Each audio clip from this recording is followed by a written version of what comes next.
Cek 1 2 ci.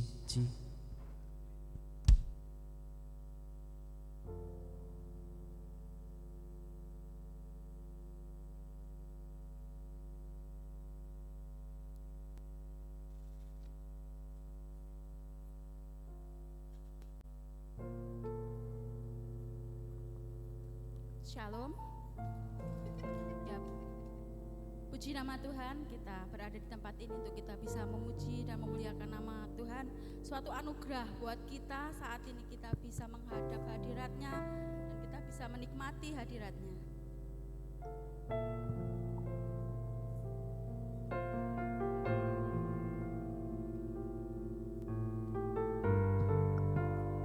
Ada sukacita pagi ini? Oke, yang bersukacita kasih tangan. Oke, terima kasih. Terima kasih Tuhan Yesus.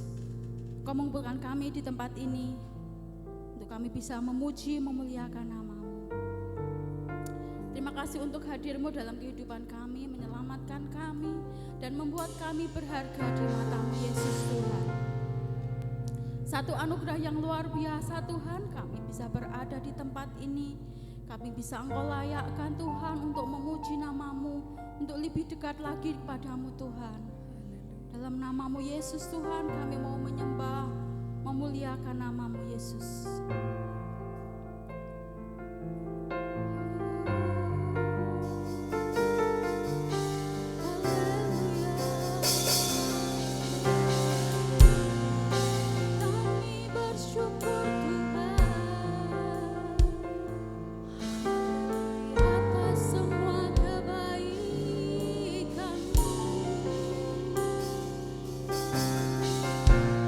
Yang Kau berikan di dalamku.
sungguh menggetarkan hati kami.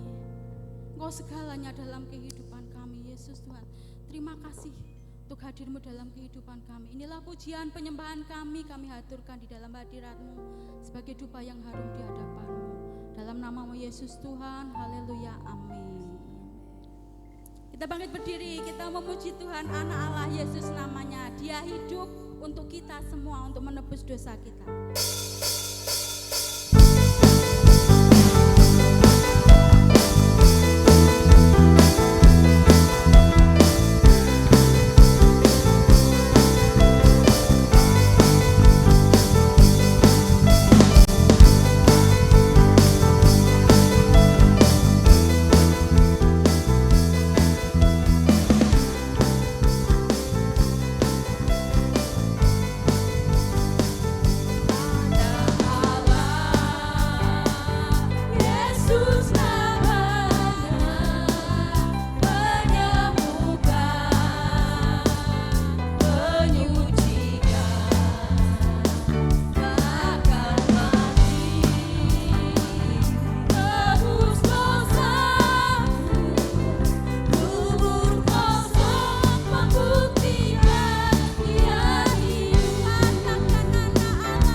keselamatan buat kita semua.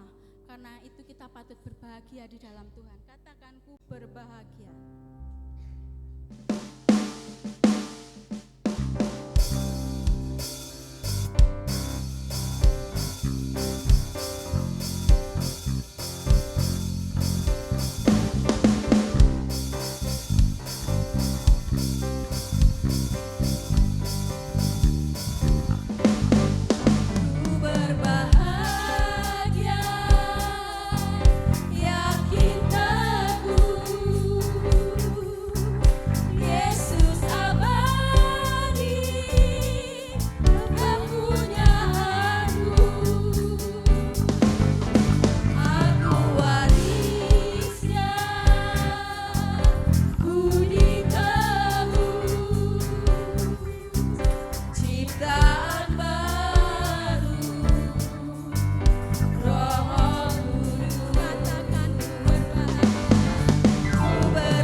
Kubawa kepadamu persembahanku.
Kita semua katakan, telah kulihat bukti kasih Tuhan.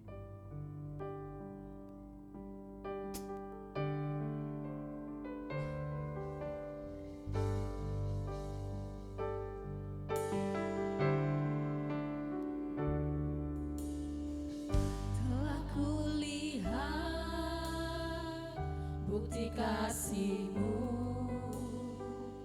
Kau menderita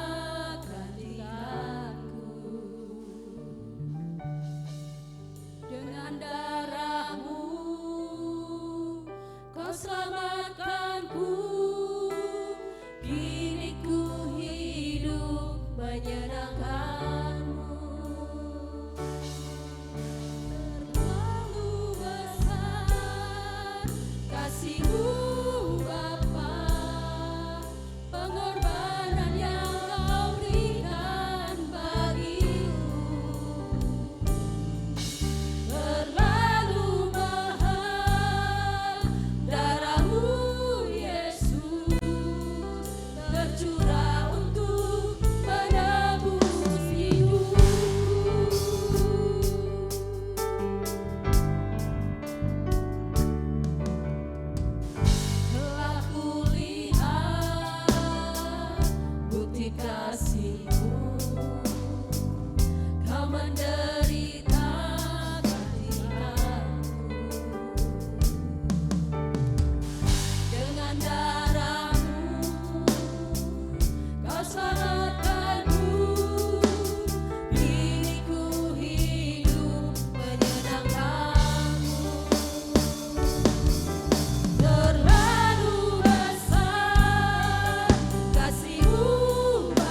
bersyukur buat kasih-Mu yang besar yang Tuhan nyatakan atas kehidupan kami. Siapakah kami ini Tuhan?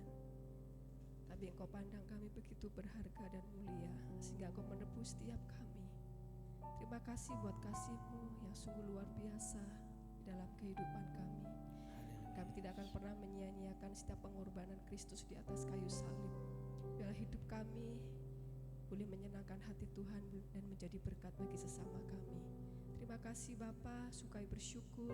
Terima kasih buat sukacita yang luar biasa yang boleh kami alami pada pagi hari ini, di mana kami boleh memuji nama-Mu. Biarlah pujian kami boleh menyenangkan hati Tuhan, karena hanya ini Tuhan yang dapat kami berikan untuk kami membalas setiap cinta kasih Tuhan yang luar biasa di dalam kehidupan kami. Dan saatnya Tuhan kami akan siapkan hati untuk kami menerima kebenaran firman-Mu. Kami buka hati kami, telinga kami, supaya kami boleh mendengar akan setiap kebenaran firman-Mu.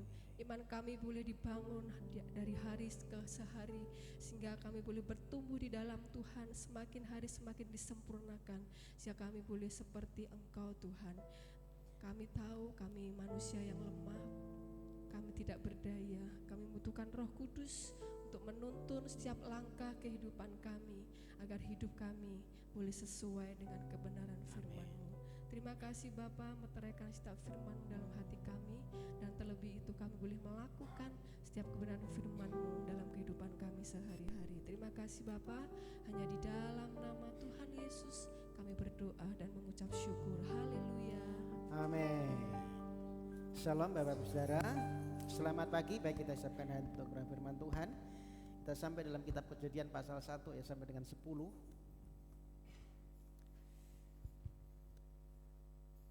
Kejadian pasal 4 ayat 1 sampai dengan 10.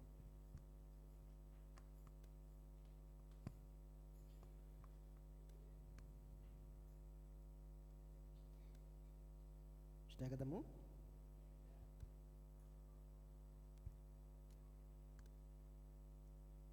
Kita baca ayat 3 sampai dengan yang ke-10 saja.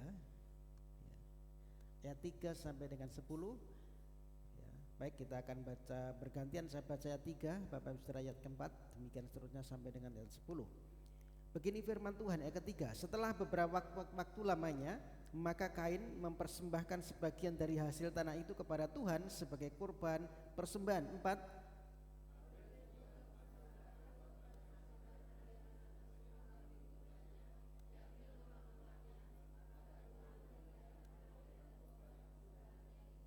Tetapi Kain dan korban persembahannya tidak diindahkannya. Lalu hati Kain menjadi sangat panas dan mukanya muram. 6.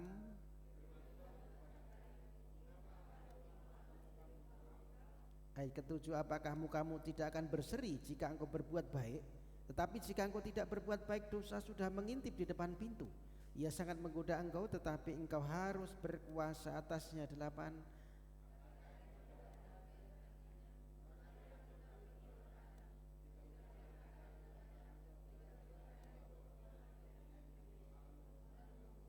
Firman Tuhan kepada Kain, di mana Habel adikmu itu? Jawabnya, aku tidak tahu. Apakah aku penjaga adikku 10 bersama-sama? Firman-Nya, apakah yang telah kau perbuat ini? Darah adikmu itu berteriak kepadaku dari tanah. Amin. Yang berbahagia yang baca firman Tuhan, merenungkan dalam hati dan menjadi pelaku firman dalam hidupnya sehari-hari. Saudaraku, kita sudah belajar dulu Kejadian pasal 3 bagaimana dosa itu merusak hubungan manusia dengan Tuhan. Manusia jatuh dalam dosa sehingga itu punya dampak. Hubungan manusia dengan Tuhan rusak, manusia dengan diri sendiri juga rusak, gambar dirinya rusak, manusia dengan sesama juga rusak. Ya, si Adam menyalahkan Hawa, ya, hubungan dengan sesama yang dulunya dielulukan sekarang jadi disalahkan. Kemudian itu juga berdampak dengan lingkungan, berdampak terhadap alam. Nah, saudara, di Kejadian pasal 4 ini adalah efeknya. Hubungan dengan antar manusia rusak. Terjadi kisah pembunuhan yang pertama kali. Ya, Kain membunuh Habel, saudara. Nah, saudara, seringkali kita berpikir masalah terbesar yang terjadi dalam hidup kita itu datang dari luar. Atau mungkin datang dengan tiba-tiba. Ya, tiba-tiba jatuh dalam dosa, tiba-tiba ada persoalan, ada hubungan yang rusak retak, tiba-tiba hidupnya berantakan. Nah saudara, kalau kita merenungkan, sebenarnya itu bukan tiba-tiba, tetapi selalu ada proses, selalu ada sesuatu yang mulai dari hal yang kecil. Alkitab menyebut ini dosa yang mengintip. Ada sesuatu yang mengintip lebih dulu, dan itu Alkitab gambarkan di dalam Kejadian pasal yang keempat, saudara. Bapak Ibu saudara, Kain sebelum membunuh Habil, Tuhan itu sebenarnya sudah memberikan satu peringatan. Dosa sudah mengintip di depan pintu, ya kan, Tuhan tadi berkata begitu kepada Kain. Artinya apa? Dosa itu tidak langsung menghancurkan. Dosa itu tidak selalu terlihat menyeramkan. Dia pertama-tama dia diam, sepertinya tidak berbahaya, dia menunggu, tetapi dia mencari waktu yang tepat, mencari celah untuk dia bisa masuk. Itu cara kerjanya dosa. Nah hari-hari ini saudara, seringkali kan kita menyalahkan keadaan. Ya karena dunia sekarang tidak aman, maka terjadi masalah ini. Karena ekonomi sekarang sulit, maka kejahatan meningkat. Karena masa depan nggak pasti, maka kita jadi bingung. Ya maka sekarang ada isu perang dunia ketiga. Beberapa waktu yang lalu ada isu listrik padam. Ya, di media sosial diposting semua. Nanti cara bertahan hidup 7 hari ketika listrik padam, kan gitu ya. Kenyataannya tidak terjadi, saudara. Nah saudara, firman Tuhan hari ini mengajak kita untuk melihat lebih dalam. Jadi masalah terbesarnya bukan karena kondisi luar yang terjadi hari-hari, tetapi sebenarnya masalah terbesarnya terjadi karena ada di pintu hati kita. Disitulah dosa mulai bekerja. Dia mengintip, ya, dia menunggu, kemudian dia siap masuk kapan saja ketika ada kesempatan dan pintu terbuka. Dan saudara, kalau kita mau jujur, dosa itu seringkali dimulai dari hal-hal yang kecil. Sedikit sakit hati, ya kan, sedikit iri hati, sedikit kekecewaan, sedikit tidak puas dengan cara kerja orang lain, ya hanya sedikit, kelihatannya tidak berbahaya, saudara. Kelihatannya tidak berpengaruh, tetapi sebenarnya ini adalah satu pintu yang sudah mulai terbuka untuk dosa itu masuk. Nah saudara, dari kisah Kain dan Habil, ya, kita akan belajar hari ini ada 3 hal penting. Ada kekuatan dosa, bagaimana dosa itu mulai menguasai hidup kita. Ada kelicikan dosa, bagaimana ternyata dosa itu bisa menyamar di balik sesuatu yang kelihatannya rohani. Dan nanti ada penyelesaiannya, bagaimana jalan kemenangan atas dosa yang Tuhan tawarkan. Yang pertama, kekuatan dosa. Saudara, ayat yang ke-6 dan ke-7. Firman Tuhan kepada Kain, mengapa hatimu panas dan mukamu muram? Apakah mukamu tidak akan berseri jika engkau berbuat baik? Tetapi jika engkau tidak berbuat baik, dosa sudah mengintip di depan pintu. Ia sangat menggoda engkau, tetapi engkau harus berkuasa atasnya. Ada perkataan dosa mengintip. Saudara, dosa itu digambarkan di sini adalah seperti binatang buas. Dia yang mengintai, dia mau menerkam mangsanya. Yang dia kerjakan apa? Dia hanya diam. Saudara bisa bayangkan ya, ketika ada seekor kucing mau menangkap mangsa atau apapun yang mau menangkap mangsa, dia hanya diam, dia hanya menunggu waktu dan tiba-tiba dia menerkam ketika ada kesempatan.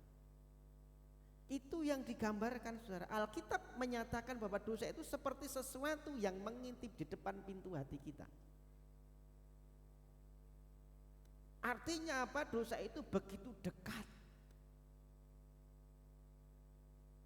Dia hanya diam, tetapi sangat berbahaya. Saudara bisa bayangkan ketika di rumah kita ya ada seekor harimau atau singa atau binatang buas di depan rumah kita, dia nggak langsung menyerang saudara, dia hanya menunggu di depan pintu, dia diam saja di depan pintu, begitu ada kesempatan pintu terbuka dia langsung masuk dan menerkam. Itu gambaran dosa yang digambarkan dalam Kejadian pasal yang keempat. Nah saudara, ayat ini sebenarnya muncul sebelum Kain membunuh Habil, ya ayat 6 dan 7 ini. Jadi urutannya Kain dan Habil sedang mempersembahkan korban, saudara. Tuhan menerima persembahan si Habil, sementara persembahan Kain tidak diterima. Yang terjadi apa? Kain begitu marah, sangat marah, dia murung. Kemudian yang dikerjakan apa? Tuhan kemudian menegur Kain. Ya ketika dilihat mukanya murung, marah, Tuhan kemudian memberikan satu peringatan kepada Kain sebelum Kain ini jatuh kepada dosa yang lebih besar. Tuhan berkata begini, mengapa hatimu panas, mengapa mukamu murung tadi sebutkan. Mengapa mukamu muram? Jadi saudara perhatikan, Tuhan tidak membahas persembahan pada waktu ini. Yang Tuhan tegur pertama kali apa? Tuhan membahas hatinya. Mengapa hatimu panas? Yang Tuhan bahas kondisi hati Kain. Artinya saudara, masalah Kain adalah masalah hatinya sebenarnya.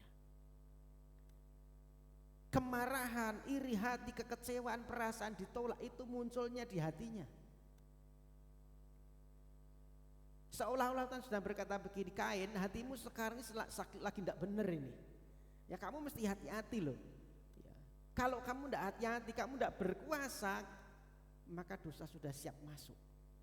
Tuhan sudah mengingatkan saudara sebelum terjadi pembunuhan.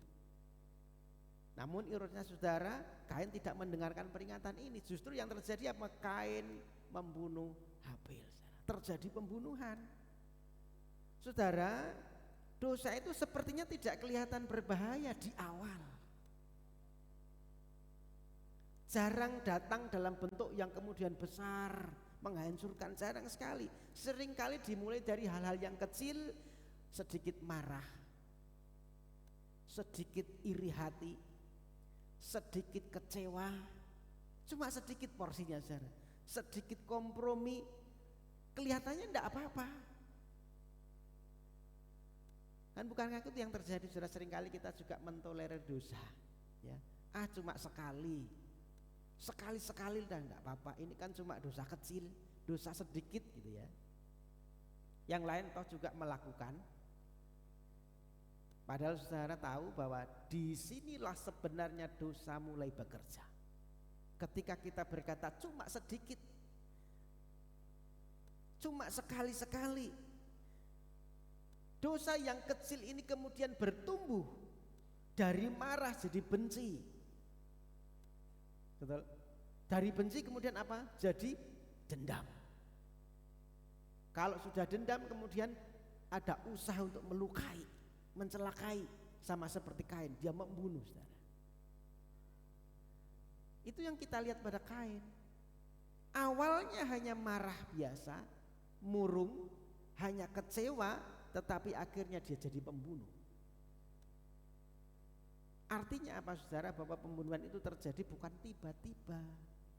Dosa besar itu tidak terjadi karena tiba-tiba, tetapi hasil dari dosa kecil yang dibiarkan terus bertumbuh di hati kita. Dan akhirnya apa? Mengubah hati kita saudara. Saudara lihat, ketika pertama kali kita berbuat dosa atau berbuat jahat, berbuat kesalahan, biasanya kita ada rasa bersalah. Betul? Di dalam hati mungkin ada terasa berdebar-debar, ya kan? Hati berdebar, kemudian mulai nggak tenang, ya. Apalagi takut kalau ketahuan, biasanya kan gitu. Tetapi kalau itu terus menerus dibiarkan, terus menerus diulang, dilakukan, maka rasa bersalah itu jadi hilang. Jadi kebal, hatinya kebal, akhirnya dosa itu jadi satu kebiasaan.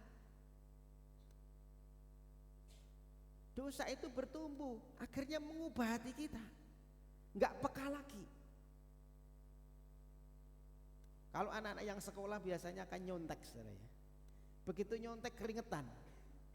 Saudara, saya dulu waktu masih belajar di SMA itu teman saya, depan saya itu kan orangnya itu bandel banget, saudara ya. Sukanya kelahi. Jadi kalau dia bicara tentang nilai ya pasti jelek, saudara. Dia sukanya kalau itu pasti dia nyontek, bikin tulisan kecil gitu ya, digulung gitu. Saya kan duduknya di belakangnya jadi tahu, saudara. Dia buka kecil-kecil, ini gemeter gitu, saudara. Gemeter ya.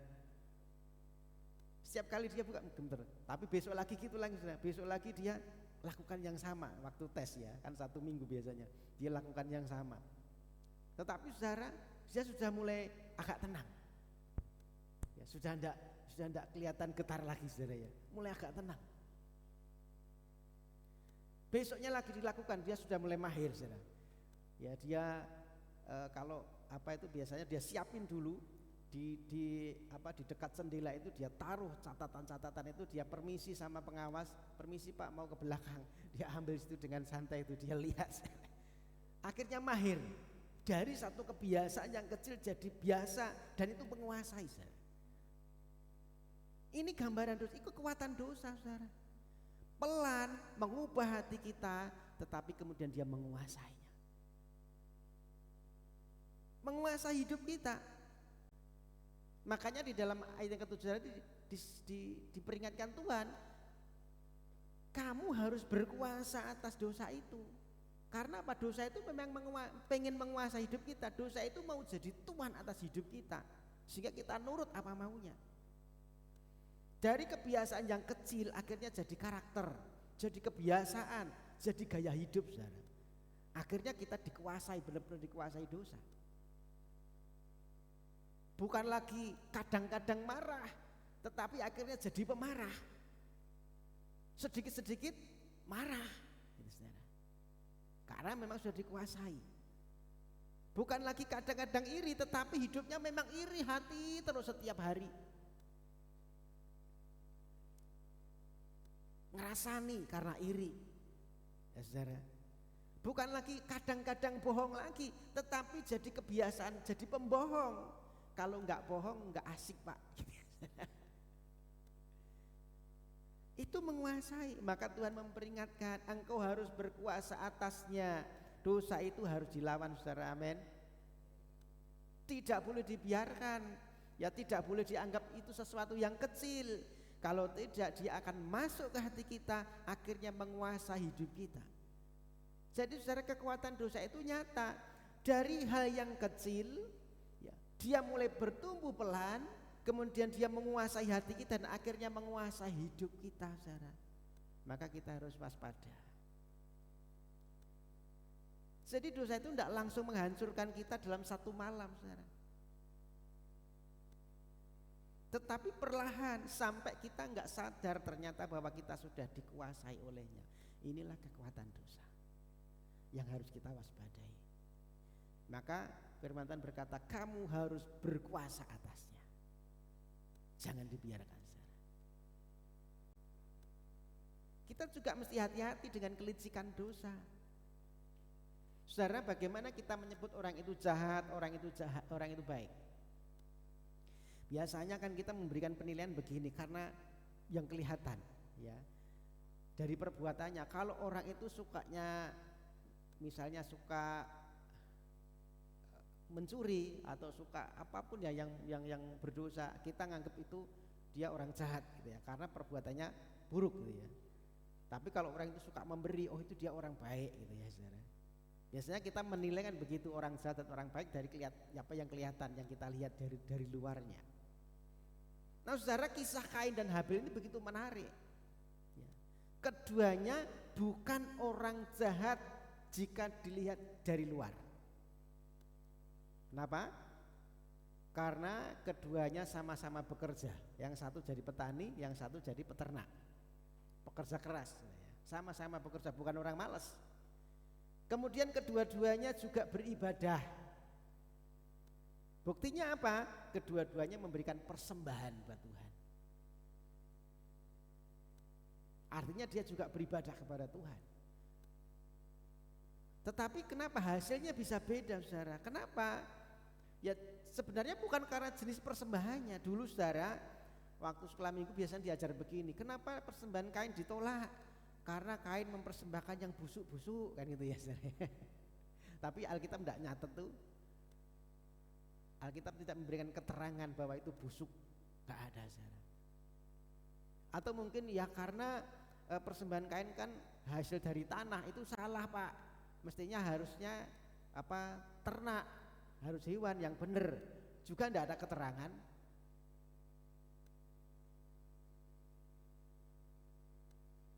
Jadi poinnya bukan masalah persembahannya saudara.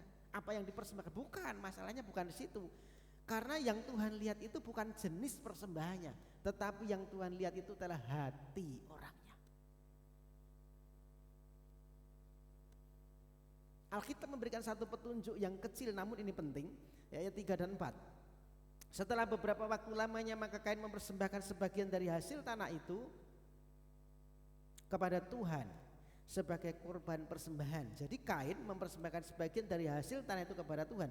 Habil juga mempersembahkan korban persembahan dari anak sulung kambing dombanya, yakni lemak-lemaknya, maka Tuhan mengindahkan Habil dan korban persembahannya itu. Saudara, Kain memberi sebagian dari hasil tanahnya. Baik ya saudara ya. Jadi hasil panennya itu sebagian dikasih sama Tuhan, dipersembahkan sama Tuhan. Luar biasa loh saudara, ibadahnya jami saudara. Kain memberi sebagian dari hasil tanahnya. Habil juga memberi, yang dia beri apa? Keterangannya begini, yang sulung yakni lemak-lemaknya. Ini yang tidak ada dalam diri Kain. Persembahan Habil adalah anak yang sulung, artinya yang pertama lahir. Sementara di dalam Kain tadi tidak disebutkan itu hasil pertama, bukan. Dia sebagian dari hasil tanahnya. Tetapi Habil memberikan yang sulung, artinya yang pertama, anak sulung dari ternaknya, yang pertama lahir. Saudara bisa bayangkan, Habil ini belum tahu loh ya. Saudara bisa bayangkan ketika saudara punya sesuatu yang misalnya ternak atau kita pelihara hewan yang kita sukai, yang kita cintai ya, domba atau sapi, kemudian ini yang lahir yang pertama, yang sulung, bagaimana kita memperlakukannya? Eman-eman saudara ya, eman-eman, ini hasil pertamaku kok. Tapi Habil beda saudara, yang pertama yang sulung itu diberikan sama Tuhan, dia nggak tahu hasilnya ke belakang seperti apa. Tapi dia sudah mengambil tindakan iman bahwa hidupnya pasti dipelihara Tuhan.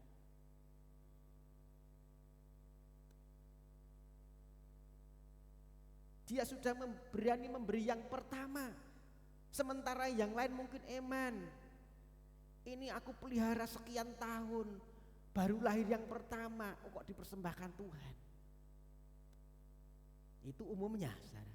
Tetapi Habil sudah memberi yang berbeda. Yang pertama, yang sulung, berani memberi yang terbaik. Ini menunjukkan bahwa Tuhan jadi prioritas utamanya. Jadi bukan sisa, dia berani memberi dengan iman. Disebutkan tadi juga dia memberi yang sulung dari hasil ternaknya, yaitu lemak-lemaknya. Nah saudara, saya perlu jelaskan, lemak pada zaman itu dianggap sebagai bagian yang terbaik. Makanya kalau kita lihat perjanjian lama, ya lemak itu bagiannya Tuhan, lemak itu dibakar saudara ya. Ketika ada persembahan di bait suci, di kemah suci ya, maka yang jerohan, yang lemak-lemak itu dipersembahkan. Karena lemak itu pada konsep perjanjian lama itu yang terbaik. Gemuk gitu ya saudara, yang terbaik. Maka saudara jangan suka makan lemak ya. Ya, lemak itu bagiannya Tuhan. Tuhan sudah ngerti loh, itu bagiannya Tuhan. Ojo untuk pangan jadi penyakit gitu saudara ya. Jadi saudara, yang dipersembahkan itu lemak-lemaknya, bagian yang paling bernilai, yang paling baik dari suatu hewan pada zaman itu adalah lemaknya. Jadi ini bukan bagian yang sembarangan saudara. Habil memberi yang terbaik, yang sangat layak, yang paling baik yang dia punya kepada Tuhan. Maka maknanya apa? Habil memberikan yang pertama dan yang terbaik kepada Tuhan. Ini penting saudara, karena ini apa? Ini menunjukkan isi hati. Dia tidak memberikan sisa, dia tidak memilih yang jelek, dia tidak hitung-hitungan sama Tuhan. Dia percaya, dia memberi dengan iman, dan Tuhan pasti memelihara hidupnya. Maka konfirmasi Ibrani pasal 11 ayat keempat begini. Karena iman, Habil telah mempersembahkan kepada Allah korban yang lebih baik daripada Kain. Jadi korban itu lebih baik karena apa? Karena iman, bukan nilainya, bukan jenisnya, saudara. Karena iman. Habil memberi dengan sungguh-sungguh, mengutamakan Tuhan, percaya kepada Tuhan ketika dia memberi dengan iman. Artinya saudara bahwa Habil memberi yang terbaik. Kain juga memberi, tapi tidak dijelaskan apakah ini yang pertama, yang sulung, atau yang terbaik, tidak ada penjelasan. Saudara, ketika saya bicara ini bukan bicara persembahan ya saudara. Saudara jangan salah tangkap, Pak Budi persembahannya kurang, jangan ya. Jaluk yang terbaik, enggak ya. Kalau sedikit salah, ya nek 5.000 salah, enggak saudara ya, bukan itu maksudnya. Tetapi ini bicara bisa kita ganti dengan yang lain. Ketika pelayanan yang terbaik. Amin. Ketika hidupmu dalam keluarga, ya hiduplah yang terbaik untuk keluargamu.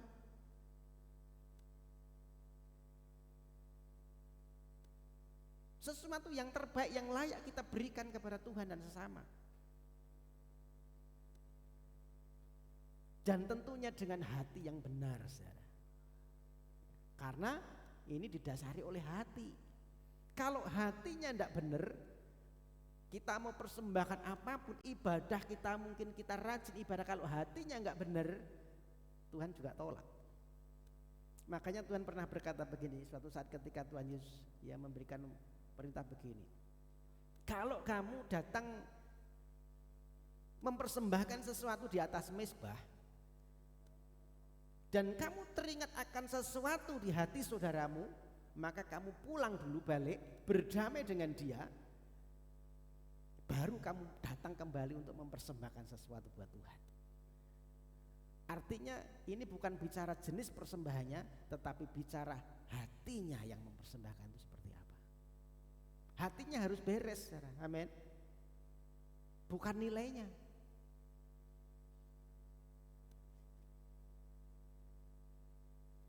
Dan kita lihat persembahannya Kain, saudara. Kain juga memberi sebagian dari hasil tanah, bukan yang sulung, tidak ada penjelasan. Seolah-olah dia hanya menjalankan sebagai satu kebiasaan dan kewajiban. Dan kita bisa lihat responnya Kain, saudara. Ketika persembahannya ditolak Tuhan, responnya apa? Kain marah, mukanya muram, kemudian dia jadi cemburu dengan si Habil. Kain akhirnya yang terjadi pembunuhan. Masalahnya memang sudah terlihat di awal, hatinya Tuhan sudah mengingatkan. Dan disinilah kelicikan dosa, saudara. Bisa bersembunyi di balik hal-hal yang kelihatannya rohani. Ibadah seibadah, tapi hatinya enggak beres. Tetap ada iri hati, kebencian dan dendam. Melayani sih melayani, tapi masih suka simpan kepahitan. Memberi sih memberi, bahkan banyak memberinya, tapi enggak tulus. Supaya dilihat orang, supaya dapat pengakuan. Itu yang terjadi. Kita beribadah, memberi persembahan, tapi seringkali masih suka membandingkan diri dengan orang lain. Masih menyimpan iri hati ketika ada orang lain yang berhasil. Apalagi sekarang zaman media sosial, saudara ya. Kita bisa melihat setiap hari postingan teman kita itu berganti terus. Hari ini jalan-jalan ke pantai, besok jalan-jalan ke mall, besoknya lagi jalan-jalan ke rumah makan gitu ya, saudara. Akhirnya kita sering lihat itu membandingkan diri. Waduh, kok dia lebih sukses ya, kok dia lebih bahagia ya, kok dia lebih berhasil. Atau mungkin kalau yang rohani ya, suka mungkin lihat postingan-postingan yang rohani, ini pelayanannya begitu luar biasa, memenangkan jiwa, gerejanya besar, jemaatnya banyak, kemudian mulai membandingkan, kok cuma gini, dia lebih berhasil secara rohani. Nah saudara, tanpa sadar kita mulai membandingkan diri dengan orang lain. Akhirnya dari perbandingan ini muncul iri. Kenapa kok dia Tuhan bukan aku? Kan sama-sama sih, aku juga cinta Tuhan, aku juga mempersembahkan, kok dia sih? Kok bukan aku? Muncullah kompetisi, bersaing, saya harus lebih baik daripada dia, kan gitu ya. Dengan gak sehat, muncul rasa gak puas, hidupku kok gini terus, enggak seperti dia. Akhirnya kita merasa kurang dan kurang, enggak pernah bersyukur. Kenapa bisa terjadi, saudara? Ya karena kita sedang membangun hidup di atas pembuktian diri. Nah, hati-hati saudara, ada dosa yang mengintip di sini. Kita merasa bahwa nilai diri kita itu ditentukan oleh pencapaian, oleh penilaian orang, oleh sesuatu yang kelihatan di luar. Bukan itu, saudara. Ketika kita melihat orang lain lebih sukses, lebih daripada kita, akhirnya kita merasa kurang. Itu yang terjadi di dalam dirinya Kain. Dia nggak tahan, persembahannya Habil diterima. Kok bukan aku yang diterima? Bukan karena Habilnya yang salah, saudara, tetapi karena Kain merasa dirinya kalah bersaing dengan Habil. Jadi masalahnya sebenarnya kalau hari ini bukan media sosial, tetapi hati kita, saudara. Hati kita, dasar hati kita yang salah. Dosa itu licik, saudara. Dia bisa bersembunyi di balik sesuatu yang kelihatan baik dan rohani.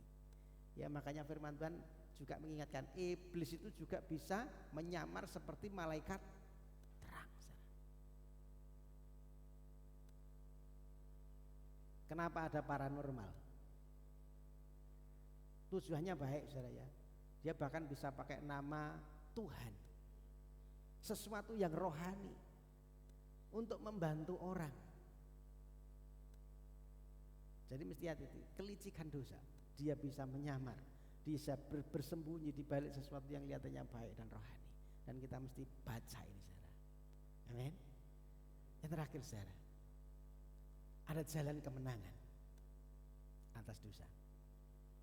Saudara, setelah Kain berdosa, Tuhan itu kemudian bertanya begini, Habil, di mana adikmu? Ayat 9 ya. Tuhan mencari Kain dan bertanya, di mana adikmu? Di mana Habil? Saudara, ini bukan karena Tuhan nggak tahu. Masih ingat ya ketika Tuhan mencari Adam, bukan karena Tuhan nggak tahu Adam. Sama, dilakukan sama. Tuhan juga mencari Habil. Di mana? Tuhan mencari Kain, di mana adikmu? Artinya apa?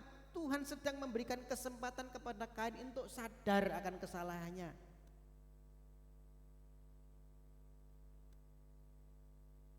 Untuk dia mengerti kesalahannya dan kalau perlu dia mengaku sama Tuhan. Jadi Tuhan tidak langsung menghukum, saudara. Dia mendekat dulu, Tuhan mendekat dulu, dia menegur dulu, memberikan peringatan dulu dan memberikan kesempatan kepada Kain untuk bertobat.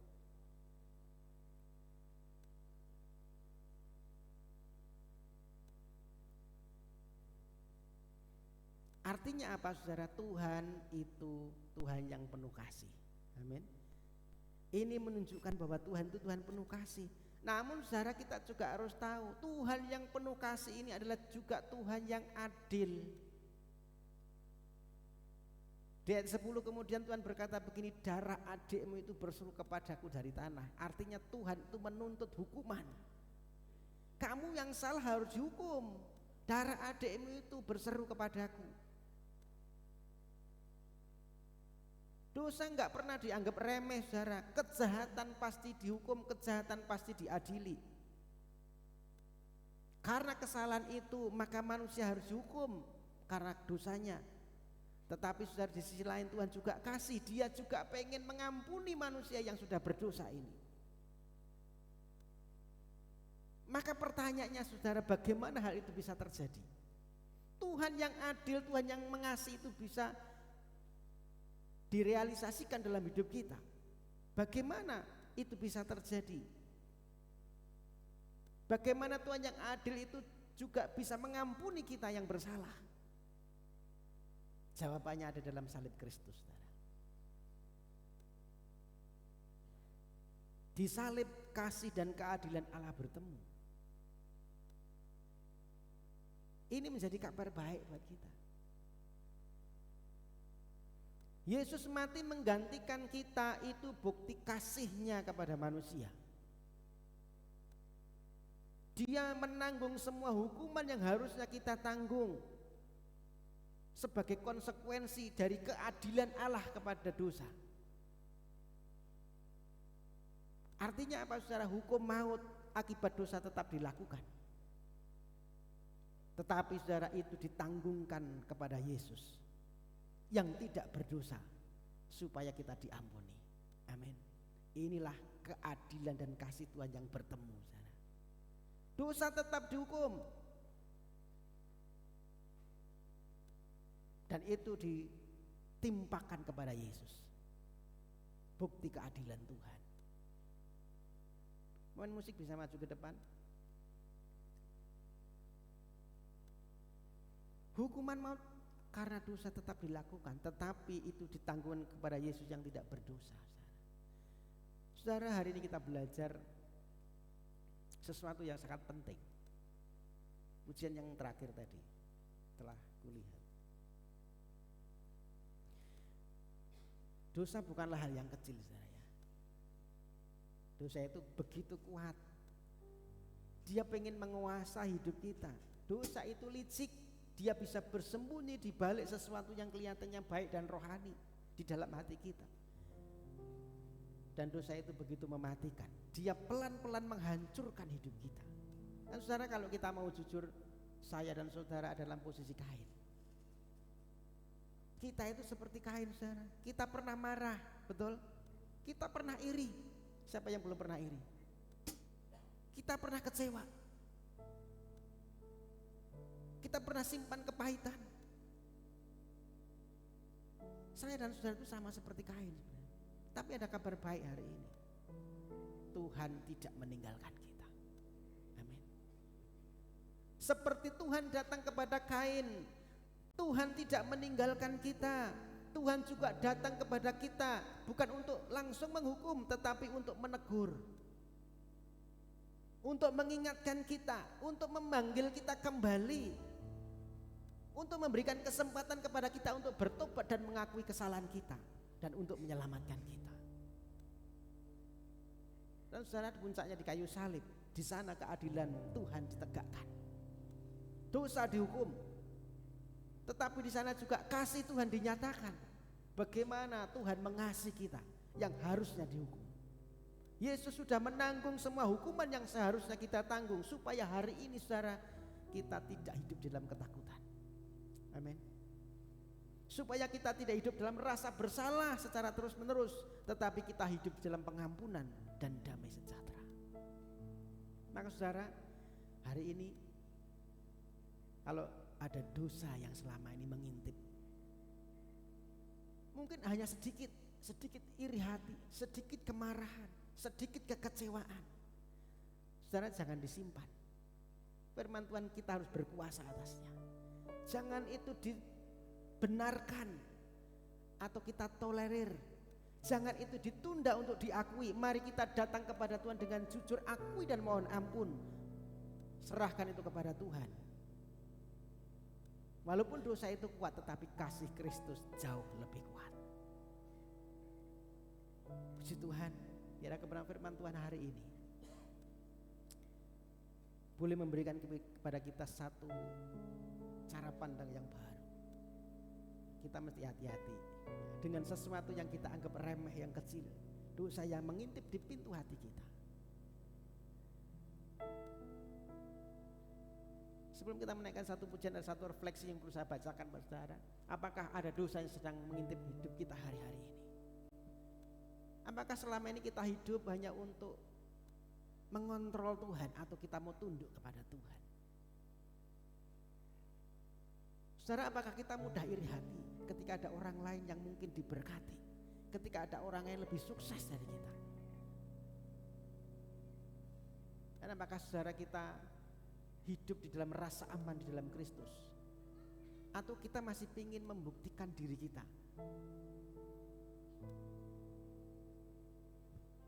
Mari kita hidup bukan sebagai orang yang dikuasai itu dosa, tetapi sebagai orang yang sudah dimerdekakan oleh Kristus.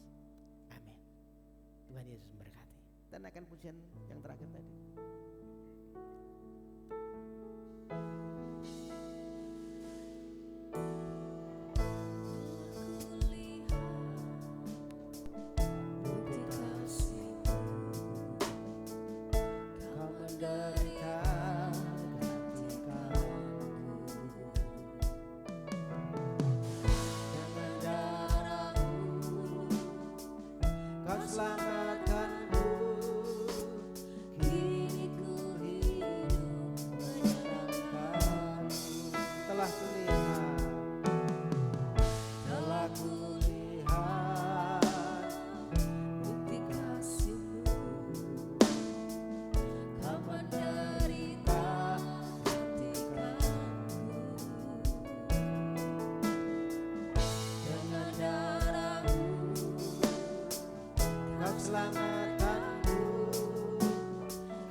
Bapak Surgawi, Bapak yang baik, Tuhan, kami datang di hadapan kami menyadari seringkali kami masih belum berkuasa atas dosa. Seringkali kami masih menyimpan dosa yang menurut kami itu hanya sedikit iri hati, sedikit kemarahan, sedikit kekecewaan, tanpa kami menyadari bahwa sesungguhnya dosa itu mulai mengubah hati kami, menguasai hidup kami, sehingga akhirnya kami hidup di dalam murka Tuhan. Namun kami juga menyadari betapa besar kasih-Mu. Engkau rela mati di kayu salib, membuktikan kasih Tuhan. Dan juga di situ ada keadilan Tuhan yang dinyatakan. Dosa sudah dihukum, ditimpakan kepada Engkau, dan kami yang berdosa diampuni Tuhan. Terima kasih buat firman-Mu yang mengingatkan kami, menegur kami supaya kami tidak berlarut-larut menyimpan dosa di hati kami, supaya kami datang kepada Tuhan dengan pertobatan, karena sesungguhnya darah Kristus lebih mahal dari segalanya. Terima kasih Tuhan buat firman-Mu, meteraikan firman ini di hati kami dan mampukan setiap kami untuk menjadi pelaku firman-Mu. Hidup kami diubahkan setiap hari makin menyenangkan hati Tuhan. Terima kasih Bapa. Di dalam nama Tuhan Yesus kami berdoa dan bersyukur. Haleluya. Amin. Silakan Bapak Saudara. Ada beberapa pengumuman yang saya sampaikan jadwal ibadah kita satu pekan ini. Hari Rabu ada doa di tempat ini, doa dan puasa jam 9 pagi sampai selesai. Dan kemudian hari Kamis itu saudara, itu harusnya jadwalnya Komsel Permata ya, tetapi hari Jumatnya itu ada Jumat Agung. Jadi lebih baik kita akan digabung saja, hari Jumat kita ada ibadah. Nah, Komsel Permatanya kita tiadakan dulu ya, jadi kita ibadah di hari Jumat Agungnya jam 9 pagi seperti biasa ya, kita akan ibadah Jumat Agung. Dan sore harinya nanti juga ada ibadah untuk anak-anak sekolah minggu hari Jumat sore ya. Kemudian hari Sabtu ada ibadah youth muda dan remaja jam 6 sampai dengan selesai. Dan kita ketemu kembali hari Minggunya ada ibadah Paskah ya, ibadah Paskah hari Minggu jam 9 pagi sampai dengan selesai. Kita bersama-sama akan merayakan Paskah, hari kemenangan saudara. Jadi saya mengundang Bapak Ibu Saudara bisa kembali hadir di hari itu, ya, hari Jumat Agung jam 9 dan hari Minggu hari Paskah jam 9 pagi. Silakan datang dengan membawa saudara, anak istri, kenalan, semua yang kita kenal bisa diajak untuk kita bersama-sama bersekutu di tempat ini, bertumbuh bersama di gereja ini. Dan saudara, seperti biasanya kalau Paskah biasanya kan kita ada perjamuan kasih. Itu saudara membawa lauk ya, nanti akan diatur ibu-ibu ya, siapa yang membawa nasi, siapa yang membawa lauknya. Tetapi seperti biasanya kita bawa lauk dari rumah sekedarnya, bukan sekedarnya, apa ya namanya, secukupnya dan seadanya saudara ya. Jadi jangan diada-adakan. Kalau adanya tempe ya silahkan bawa tempe aja saudara. Jadi ini bukan beban buat kita semua, tetapi ini bukti kebersamaan kita. Amin. Ya, jadi silakan dibawa dari rumah. Nanti setelah ibadah kita akan nikmati kebersamaan itu bersama-sama saudara, seperti yang sudah kita lakukan di tahun-tahun sebelumnya. Begitu ya saudara, itu menjadi pengumuman kita. Dan kita akan akhiri ibadah pagi hari ini. Saya mohon bangkit berdiri, kita kembali akan berdoa dan mengakhiri ibadah pagi ini. Tuhan Yesus memberkati. Mari kita berdoa. Tuhan Yesus, kembali kami datang di hadapan-Mu di akhir ibadah kami. Setelah kami beribadah kepada Tuhan dengan sepenuh hati kami, kami percaya kami akan pulang dengan berkat-berkat Tuhan. Engkau yang menyertai kami pulang dari tempat ini dengan penyertaan yang sempurna. Biarlah apa yang kami kerjakan hari ini, ibadah pagi ini, itu boleh berkenan di hadapan Tuhan. Pujian, syukur kami, biar itu menjadi persembahan yang harum di hadapan-Mu. Korban syukur kami menjadi dupa yang menyenangkan hati Tuhan. Firman-Mu yang sudah kami terima, biar itu menjadi bekal kehidupan kami dalam hidup kami sehari-hari, menjadi pegangan kami untuk kami lebih waspada terhadap kekuatan dosa dan kelicikan dosa. Tapi kami punya Allah yang begitu luar biasa, yang memberikan jalan keluar kemenangan atas dosa yang menguasai manusia. Terima kasih Tuhan, kami percaya Tuhan sudah memberkati setiap kami. Yang susah Tuhan sudah hibur, yang lemah Tuhan sudah kuatkan, yang sakit Tuhan sudah sembuhkan, yang mengalami beban persoalan apapun yang Tuhan izinkan terjadi hari-hari ini, baik dalam keluarga, baik dalam ekonomi, dalam keuangan, Tuhan Engkau Allah yang buka jalan di hadapan kami. Kami percaya pertolongan Tuhan tepat pada waktunya dan tidak pernah terlambat. Bapak berdoa yang usah lanjut, berkati kesehatan, panjang umur, damai sejahtera, perlindungan, penyertaan Tuhan. Mereka yang memberikan keturunan beri keturunan, mereka yang memberikan pasangan hidup beri pasangan hidup yang sepadan daripada Tuhan, mereka yang memberikan pekerjaan buka jalan beri pekerjaan. Apapun pergumulan kami percaya Tuhan tidak pernah tinggal diam. ada pertolongan Tuhan dalam kehidupan kami. Bapa, kami berdoa yang tidak bisa hadir juga Engkau memberkati mereka. Engkau menilik kehidupan mereka. Kalau ada yang sakit Tuhan Engkau menjamah menyembuhkan. Kami terus berdoa yang dalam pemulihan, Pak Parto, Bu Parto, Bu Gini, Bu Markama, Bu Carik, Bu Parti, Bu Darmo, Pak Tianto, Pak Oskaria, Bu Zarlia, dan siapapun yang hari ini sedang lemah tubuh dan sakit, Tuhan Engkau jamah sembuhkan dengan kuasa bilur-Mu. Kami percaya mereka disembuhkan dengan sempurna. Terima kasih Bapak, kami juga berdoa bangsa dan negara kami serahkan ke dalam tangan-Mu. Berkati pemerintahan bangsa ini dari pusat sampai dengan tingkat daerah.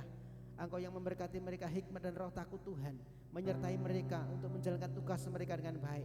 Kami berdoa untuk keamanan bangsa kami.